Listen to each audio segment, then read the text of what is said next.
Hello friends, स्वागत है आप सभी का हमारे इस डेली के एमसीक्यू सीरीज़ में। डेली के एमसीक्यू सीरीज़ में अब तक हम लोगों ने एनसीईआरटी क्लास 6 के साइंस का जो चैप्टर है, चैप्टर 1, 2, 3, 4, ये हम लोग कर चुके हैं। अगला जो ये चैप्टर है ये है पाँचवा चैप्टर, और आज 5, 6, 7 तीनों चैप्टर देखेंगे। पाँचवा चैप्टर है पदार्थों का पृथक्करण। हम लोग कॉन्सेप्ट पे आधारित क्वेश्चंस को कर रहे हैं। कम क्वेश्चन करते हैं, लेकिन उससे रिलेटेड जितना भी होता है हम उसके बारे में पढ़ लेते हैं। ये क्लास आपको बिहार टीचर का जो एग्ज़ाम होने वाला है बीपीएससी टीआरई 4, साथ ही साथ बीपीएससी 71वीं एग्ज़ाम, किसी भी प्रकार के सिविल सर्विसेज या फिर बिहार पुलिस हो, दरोगा हो, एसएससी हो, सीजीएल हो, रेलवे हो, एनटीपीसी का एग्ज़ाम जो होने वाला है, उन सभी एग्ज़ाम्स में आपको जीके जीएस से रिलेटेड में काफ़ी मददगार साबित होगी। चलिए आज का क्लास स्टार्ट करते हैं। सबसे पहला जानते हैं पदार्थों का पृथक्करण। पृथक्करण क्या होता है? किसी भी पदार्थ में पृथक्करण, किसी भी मिश्रण से एक पदार्थ को दूसरे पदार्थ से अलग करने को क्या करते हैं? पृथक्करण।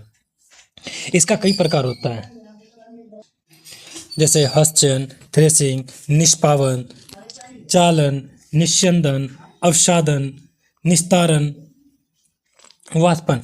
इन सभी प्रक्रिया के द्वारा पदार्थ का पृथक्करण किया जाता है।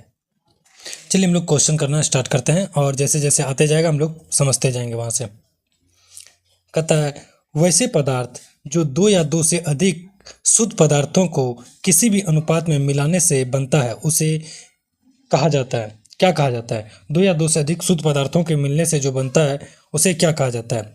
उसे कहा जाता है मिश्रण। भौतिक उसे क्या कहा जाता है? मिश्रण कहा जाता है। मिश्रण दो या दो से अधिक पदार्थों के मिलने से बनता है, इसे मिश्रण कहा जाता है। आगे देखते हैं। सोना किसका मिश्र धातु? जो सोना होता है गोल्ड, ये किसका मिश्र धातु है? तांबा लोहा, इस्पात चांदी, तांबा चांदी। हम तांबा चांदी लगा सकते हैं। सोना जो होता है तांबा चांदी का अगर मिश्रण किया जाए तो सोना प्राप्त हो सकता है। ये क्यों तो तांबा चांदी का? क्योंकि शुद्ध सोना जो होता है 24 कैरेट का होता है। अब 24 कैरेट का अगर सोना पहनिएगा तो वो बहुत जल्दी पिघल जाएगा, इसलिए उसमें कुछ अशुद्धि मिलाया जाता है। अशुद्धि मिलाने के लिए तांबा या चांदी का प्रयोग करते हैं। किसका प्रयोग करता है? तांबा या चांदी का प्रयोग किया जाता है। लोहा का नहीं किया जाता, इसलिए ये नहीं हो सकता है। यहाँ चांदी या इस्पात का नहीं होगा, इसलिए तांबा या चांदी का उसमें प्रयोग किया जाता है, जो कि 18 से 22 कैरेट का सोना गहना बनाया जाता है। 3 नंबर, मिट्टी एक प्रकार का मिश्रण है। मिट्टी क्या एक प्रकार का मिश्रण है? सही बात है। जिसमें हम विभिन्न प्रकार के पदार्थों को देख सकते हैं, उसे क्या कहा जाता है?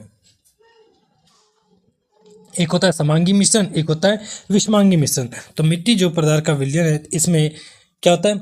ये विषमांगी मिश्रण है, क्योंकि सब कुछ अलग अलग मात्रा में मिला होता है, इसका कुछ कन्फर्म नहीं होता, इसलिए इसे विषमांगी मिश्रण के अंतर्गत रखा जाता है।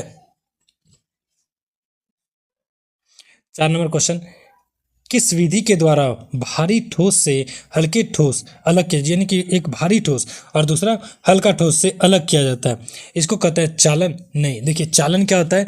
चालनी के द्वारा छानने की प्रक्रिया को चालन कहते हैं।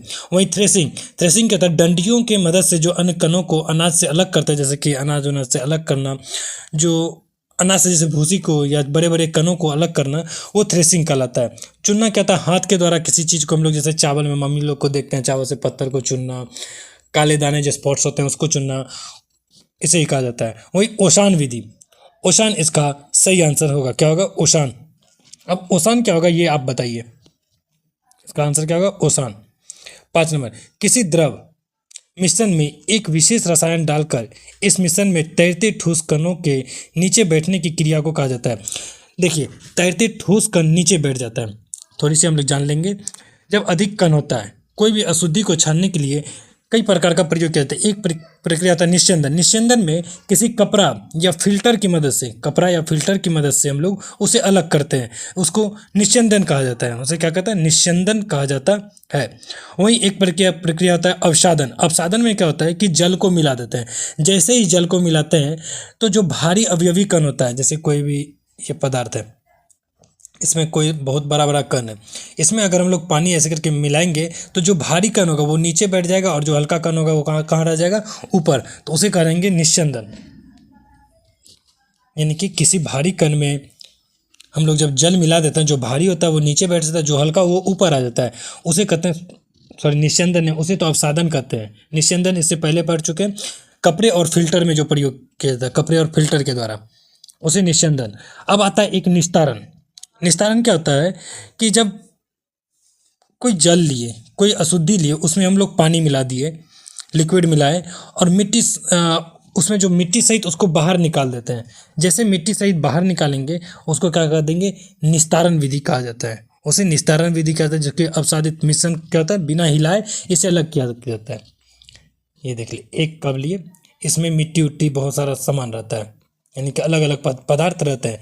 इसमें हम लोग क्या मिलाएंगे, पानी H2O मिला देंगे। H2O मिलाने के बाद इसको बिना हिलाए डायरेक्ट पलट देंगे। बिना हिलाए क्या करेंगे, डायरेक्ट पलट देंगे। जब इसको पलटेंगे तो मिट्टी बाहर निकल जाएगा। तो यहाँ पे इस विधि को क्या कहते हैं, निस्तारण कहते हैं। वहीं एक विधि होता है वाष्पन। जब द्रव में कोई ठोस मिला रहेगा ना, कोई भी द्रव रहता है उसमें ठोस मिला रहता है, उसको गर्म करने से क्या होता है कि जो भी लिक्विड होता है, जो लिक्विड होता है वो वाष्प बन के ऊपर हो जाएगा और ठोस कण वहीं पर रह जाएगा। उसे कहते हैं वाष्पन विधि। तो यहाँ पे क्या कहा, किसी ठोस मिश्रण के लिए, ठोस मिश्रण में एक विशेष रसायन डालकर मिश्रण में तैरते ठोस कणों के नीचे बैठने की क्रिया को कहा जाता है। नीचे बैठने की क्रिया को भारण कहते हैं। क्या कहते हैं, भारण। इसे क्या कहा जाता है, भारण। फ्रेंड्स हमारी आंसर सी। नंबर, छानने के बाद प्राप्त स्वच्छ द्रव। छानने के बाद किसी चीज को छानते हैं, जो स्वच्छ द्रव होता है क्षणित कहलाता है, तथा छन्ना के ऊपर बचा ठोस अवशेष क्या कहलाता है। देखिए क्या करता है, जब हम लोग छानते हैं, किसी भी चीज को छानते हैं, जो प्राप्त स्वच्छ द्रव होता है, जो द्रव हमें स्वच्छ प्राप्त हो जाता है, उसे क्षणित कहते हैं। जैसे चाय को चाय पत्ती के द्वारा छकने से छानते हैं, तो जो द्रव चाय आया नीचे जो आया गिलास में, उसे क्षणित कहते हैं। लेकिन ऊपर जो वो जो चाय पत्ती बच जाता है, छन्ने के ऊपर बचा, यानी कि चाय पत्ती जो बचा है, छन्ना के ऊपर कौन बचता है, इस प्रकार का छन्ना होता है ना,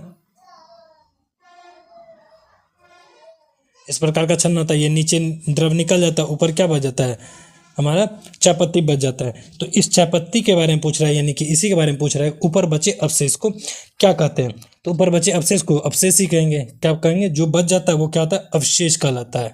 यहाँ देखिए दिया हुआ है सी नंबर आंसर, अवशेष कहलाता है। 7 नंबर, जल को विलायक और चीनी को क्या कहा जाता है। जल को विलायक कहा जाता है, चीनी को क्या कहते हैं, चीनी को विलय कहते हैं। जल, चीनी, जिसमें कोई चीज घुलता है, जैसे ये जल हो गया, इसमें पानी भरा हुआ है, क्या भरा हुआ है, पानी। तो जिसमें अगर जिसकी मात्रा ज़्यादा होता है तो उसके अंदर कम मात्रा वाला चीज़ घुलता है। जैसे ये चीनी हो गया, चलिए चीनी का कलर हम लोग चेंज कर लेते हैं। ये चीनी हो गया, चीनी क्या हो रहा है, इसके अंदर जल में घुल रहा है। तो जिसमें घुलता है वो विलायक, और जो घुलता है वो विलय। तो घुल कौन रहा है, यहाँ पे चीनी घुल रहा है, तो चीनी को क्या कहेंगे, विलय कहेंगे। चीनी को क्या कहेंगे, विलय। तो इसलिए आंसर डी नंबर बिल्कुल सही है। 8 नंबर, जब किसी द्रव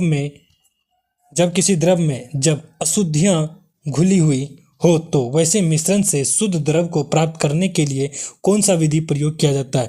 इसके लिए आसवन विधि या फिर वाष्पन हम लोग बोल सकते हैं। आसवन या वाष्पन विधि का प्रयोग करेंगे। किसका प्रयोग करेंगे, वाष्पन। अभी जस्ट हम लोग बताया कि क्या करता है, गर्म करने से लिक्विड ऊपर उड़ जाएगा और ठोसकण बच जाएगा। 9 नंबर क्वेश्चन, जो फ्लास्क में लगी नली से होकर ठंडे जल में रखे प्रखनली में द्रवीभूत होता है, इसे कौन सा जल कहा जाता है। इसे आसुत जल कहते हैं। इस प्रकार के जल को क्या कहते हैं, आसुत जल कहते हैं। इनमें से किसका उपयोग किसी पदार्थ को शुद्ध अवस्था में प्राप्त करने के लिए होता है। तो किसी पदार्थ को शुद्ध अवस्था में प्राप्त करने के लिए क्या होगा, ओसान, चुनना, आशवन या फिर रवाकरण। तो इसका आंसर क्या हो जाएगा, रवाकरण। क्वेश्चन फिर से पढ़िए, इनमें से किस उपयोग किसी पदार्थ को शुद्ध अवस्था में प्राप्त करने के लिए, अगर पूरी शुद्ध अवस्था में प्राप्त करेंगे उसे रवाकरण कहा जाता है। निम्नलिखित में से किस द्रव में कौन मिश्रण नहीं है। यहाँ पे कई सारे द्रव है, इनमें से कौन मिश्रण नहीं है। चीनी मिश्रण होता है, पीतल भी मिश्रण है, वायु, कई प्रकार के गैसों का मिश्रण है, साधारण नमक NaCl, ये साधारण नमक, ये भी क्या होता है, मिश्रण होता है। हाँ एक सेकंड, यहाँ चीनी मिश्रण नहीं है, माफ कीजिएगा, चीनी क्या है, किसी भी प्रकार का मिश्रण इसमें नहीं देखने को मिलता है। 12 नंबर, तेल और जल के मिश्रण से इसके अवयवों को, यहाँ अवयव होगा, अवयवों को निम्नलिखित में से किस विधि द्वारा अलग किया जाता है। तेल और जल है।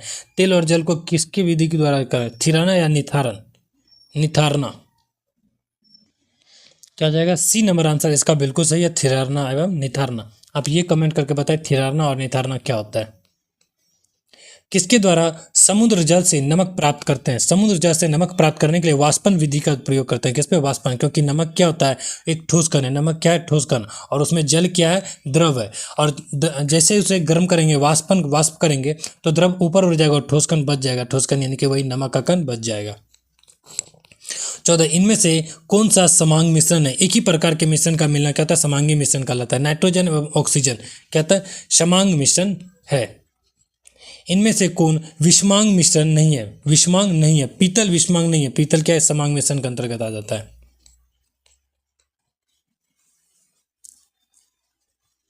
गंधक कणों से लोहे के बुरादे को निम्नलिखित में से किस विधि द्वारा अलग किया जाता है, जो गंधक कण होता है उनमें से लोहे के बुरादे को किस विधि के द्वारा अलग किया जाता है, रवाकरण, वाष्पन, चालन, चुंबकीय पृथक्करण द्वारा।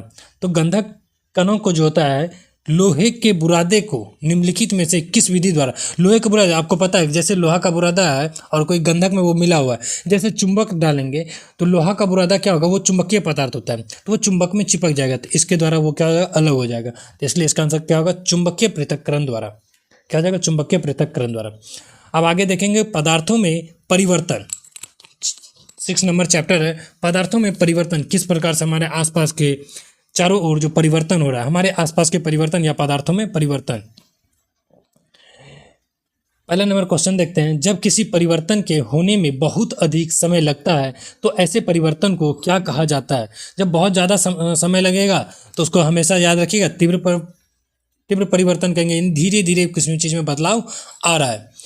दूध का दही बनना क्या है, दूध अगर दही बनता है वो क्या कहलाता है, मंद परिवर्तन, ये तुरंत नहीं बनता है। देखते हैं रात में अगर डाला जाता है दूध के अंदर जोरन तो सुबह जा करके देखते हैं कि दही बना है, तो ये एक प्रकार का मंद परिवर्तन यानी कि धीरे धीरे।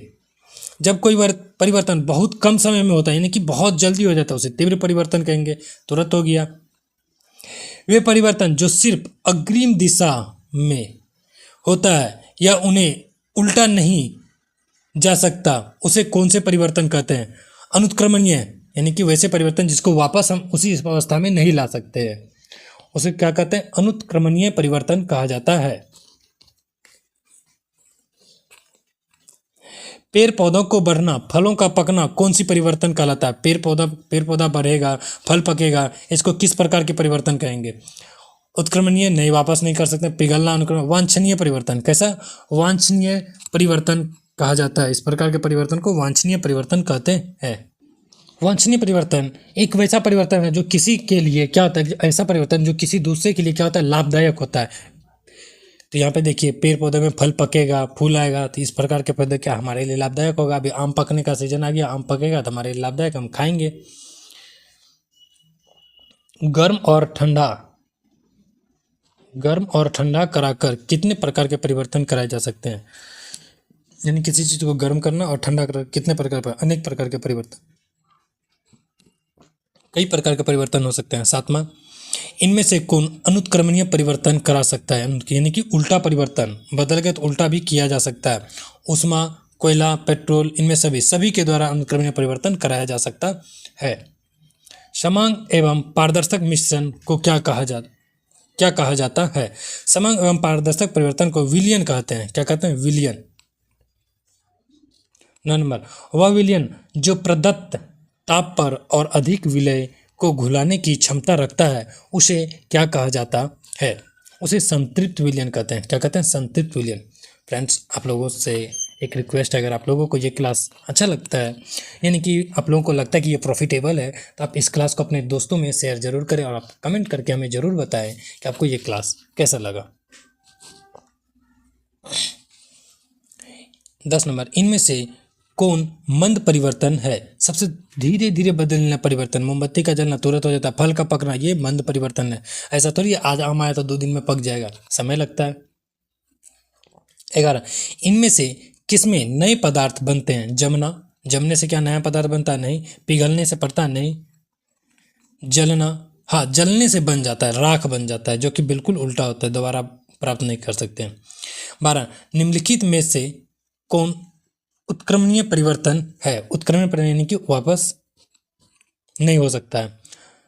जल वाष्प का संघनन, जल वाष्प का संघनन क्या उत्क्रमणीय परिवर्तन, दोबारा इसे प्राप्त किया जा सकता है?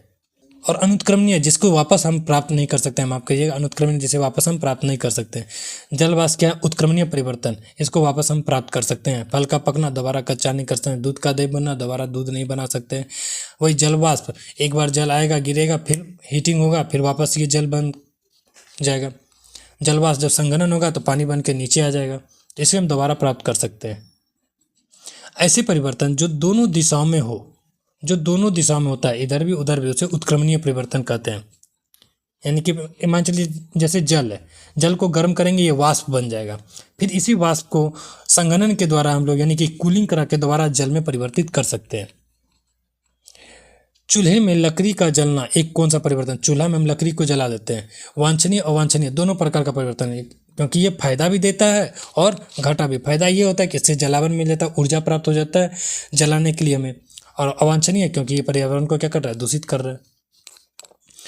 मोम का जलना कौन सा परिवर्तन है? अगर एक बार मोम जल जाए तो उसको क्या, मोम का जलना, याद रखिएगा यहाँ पे क्वेश्चन को ध्यान से पढ़ना जरूरी है। मोम का जलना बोला जा रहा है, क्या बोला जा रहा है? जलना। जो मोमबत्ती होता है इसके अंदर ये जो होता है ये लो, ये जलता है और ये क्या होता है, पिघलता है। पिघलना होगा उत्क्रमणीय, जबकि जलना होगा अनुत्क्रमणीय। अगर एक बार ये बत्ती जल गया तो इसे दोबारा प्राप्त नहीं कर सकते हैं, जबकि ये साइड में जो रहता है मोम, इसे प्राप्त कर सकते हैं। तो यहाँ रखिए, पढ़ना बहुत जरूरी है। अगर पिघलना ये लिखा रहता है यहाँ पे, अगर जलने की जगह पिघलना लिखा रहेगा तो उत्क्रमणीय, और जलना लिखा रहेगा तो अनुत्क्रमणीय परिवर्तन। कैसा? अनुत्क्रमणीय। चलिए चैप्टर नंबर 7 में चलते हैं। पेड़ पौधे की दुनिया, पेड़ पौधा की दुनिया। इनमें से कौन भूमि के अंदर बढ़ता है? जड़। सिंपल क्वेश्चन है, जड़ भूमि के अंदर बढ़ने वाला है। जड़ तंत्र कितने प्रकार के होते हैं? जड़ तंत्र कितने प्रकार का? जड़ 2 प्रकार का होता है। जड़ 2 प्रकार का होता है। एक मूसला, इंग्लिश में बोले तो एक टैप रूट होता है, एक फाइब्रस रूट होता है। ये देखिए कोनिकल, जैसे गाजर हो गया, मूली हो गया, इस प्रकार के जड़ को क्या कहते हैं? Tap root. जबकि फाइब्रस रूट इस प्रकार का झाड़ीदार होगा। जैसे धान का, गेहूं का जड़ जो होता है, धान का एक सिंगल रूट नहीं होता है, सिंगल रूट नहीं होता, फाइब्रस रूट सिंगल रूट नहीं होता, क्योंकि वो झाड़ीदार होता है, उसका मेन रूट का पता ही नहीं चलता है। इनमें से कौन भूमि के ऊपर बढ़ता है? भूमि के ऊपर कौन बढ़ता है? जड़ तंत्र नहीं, प्ररूह तंत्र। बिल्कुल सही, प्ररूह तंत्र यानी कि तना वाला भाग ऊपर बढ़ता है। एक को रूट बोलते हैं इंग्लिश में, अगर देखा जाए तो पेड़ पौधा में एक को रूट बोलते हैं, एक को सूट। नीचे वाला पार्ट रूट और ऊपर वाला पार्ट सूट। सूट ऊपर की ओर, सूट यानी कि सूट प्रकाश संश्लेषण, सूर्य की दिशा की ओर, सूर्य भूमि की, और रूट गुरुत्वाकर्षण की ओर। इसकी जो जड़ें जो होती है गुरुत्वाकर्षण, पेड़ पौधा का जड़ जमीन के अंदर जाता है और जमीन का गुरुत्वाकर्षण कहाँ है? जमीन पे। तो पेड़ पौधा का जड़ गुरुत्वाकर्षण की ओर बढ़ेगा, जबकि ऊपरी भाग सूर्य जो होता है वो सूर्य की दिशा की ओर बढ़ता है। मूसलाधार तंत्र का मुख्य जड़ क्या कहलाता है? मूसलाधार तंत्र का मुख्य जड़ प्राथमिक जड़ कहलाएगा। जो मुख्य जड़ होगा वो क्या कहलाता है? प्राथमिक जड़ कहलाता है।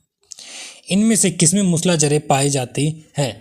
मूसलाधार मसूर और आम इसमें पाया जाता है, केला और क्रोटन पाया जाता है, चना और सूर्यमुखी पाया जाता है। इनमें सभी हो जाएगा मूसलाधार, सभी में। धान गेहूं इसमें भी पाया जाता है मूसलाधार।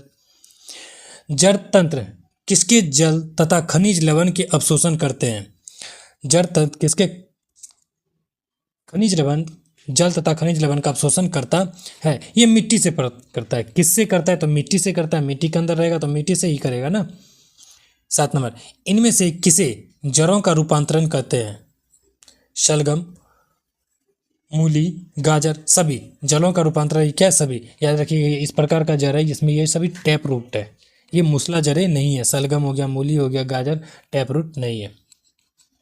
अच्छा, आलू क्या है? आलू जड़ है, तना है या फल है? क्या आप कमेंट करके बताइए। तो पौधों का वह भाग जो भूमि के ऊपर होता है, पौधा का वह भाग जो भूमि के ऊपर कहता है, क्या? जड़ें, टहनी, तना। तना कहलाता है। क्या कहलाता है? वो तना कहलाता है। सूक्ष्म सिरिकाएं आपस में मिलकर एक जाल सा बनाती है। इस जाल सी संरचना को क्या कहा जाता है? जो छोटे छोटे सिरिकाएं आपस में मिलकर एक जाल जैसा संरचना बनाता है, इसे छोटे छोटे मिलकर क्या करता है? जाल बना देता है।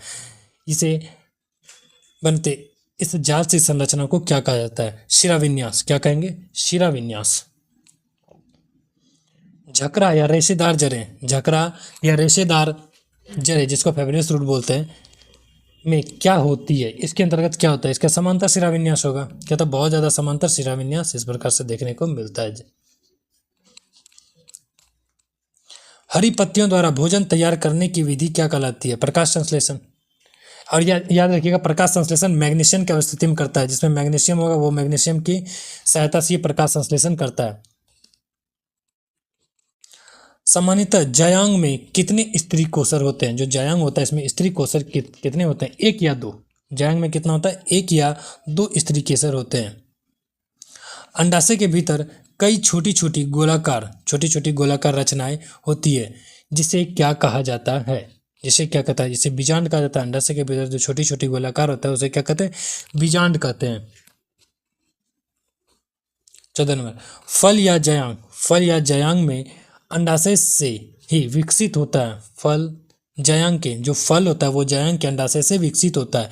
लेकिन फल बनने के लिए कितने क्रियाओं का होना अनिवार्य है?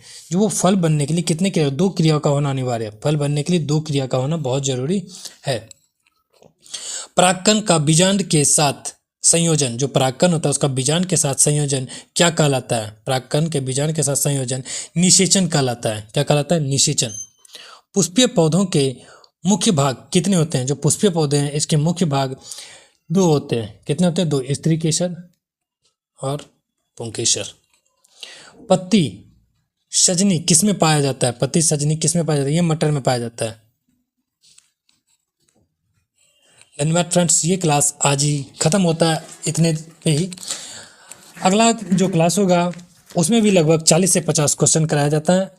ये क्लास आप लोगों को जो कराया गया, अगर आप लोग को लगता है ये बहुत ज़्यादा फ़ायदेमंद है तो आप इस क्लास को अपने दोस्तों के पास ज़रूर शेयर करें। और हमारे चैनल को आप नए हैं तो ज़रूर सब्सक्राइब कर दें, ताकि आप इसी प्रकार के MCQ क्वेश्चन लगातार आपको मिलता रहे। धन्यवाद, मिलते हैं हम लोग अगले क्लास में। तब तक के लिए आप सभी को अपने एग्ज़ाम्स के लिए बेस्ट ऑफ लक। बहुत ही जल्द BPSC TRE 4 का भी वैकेंसी आने वाला है। कहा गया है कि अगस्त तक में इसका एग्ज़ाम करा लिया जाएगा। देखिए क्या होता है।